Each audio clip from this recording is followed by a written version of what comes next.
Well, nakaka-welcome naman sa amin itong ginagawang live stream, no? It's overdue na ito, matagal na natin hinihiling 'yan, no? Ah, sa ano no, sa nasa kongreso pa ako, no? Mm. 9 na taon 'yon hinihiling namin na sana ay ipakita sa madla yung deliberasyon sa Bicameral Conference Committee at mabuti naman na ngayon ay nakinig na sila sa taong bayan. Kaya welcome sa amin itong pagla-live stream ng Bicameral Conference Committee meeting.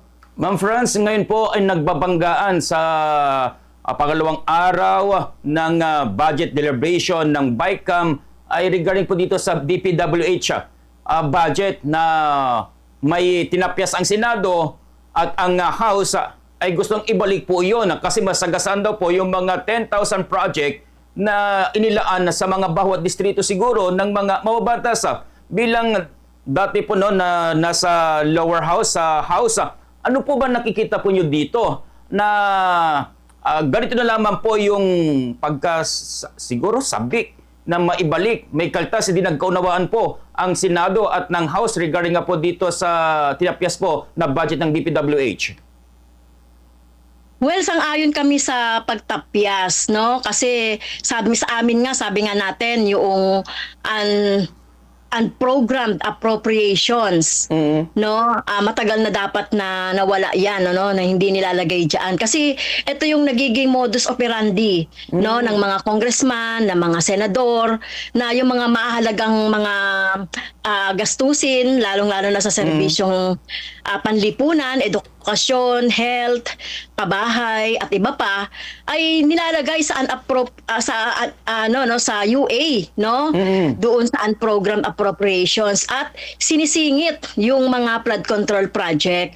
Kaya kami sabi natin tanggalin lahat ng mga pork barrel like na mga pondo sa ating gobyerno, sa ating budget, no, katulad niyan yung mga flood control project. At ngayon dahil iniimbestigahan itong mga previous na flood control project, dapat magkaroon ng assessment, no, inspection at titignan talaga, no, alin yung mga hindi nagawa pa, na dapat na naman na ang gawin talaga ng DPWH ay oversee na muna itong mga dapat na nagawa na hindi nagawa, no, ng mga kontraktor o ng mga dapat na gumawa nito.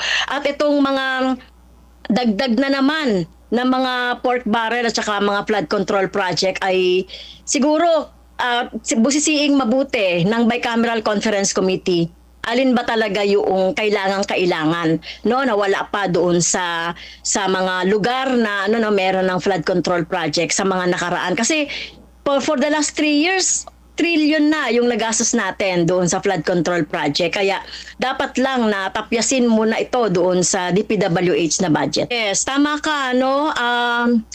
Magkano ba yung inilalaan na yan, ano? Bilyon-bilyon din yung mga inilalaan sa AIX, sa medical assistance, meron pang AKAP, no? Meron pang tupad na dapat ay ilaan na yan direkta doon sa serbisyo ng mamamayan. Kasi kung 100 billion ang ilalaan sa MAIP halimbawa, ay ibigay na yan sa mga ospital.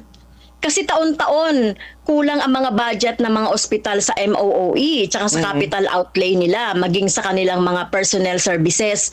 Kaya dapat ay i-allocate na yan sa mga direkta sa mga ospital. Ito namang ito namang tupad na ito ay idirekta na rin doon sa pagpapalago ng trabaho sa ating mga kababayan. Kasi yung tupad na 10 days band-aid solution lang yan no? Nakukurap pa. Di ba, may nababalitaan tayong mga barangay, kinakaltasan pa yung ibinibigay sa mga tao. Kaya talagang talagang yung mga ang tawag namin diyan post-enactment allocation no? Parang PDAF din yan na namimili ka kung sino yung pagbibigyan mo, depende sa gusto ng congressman. Kaya talagang dapat ay ilaan na yan sa ospital, ilaan na yan sa pabahay, ilaan na rin yan sa edukasyon.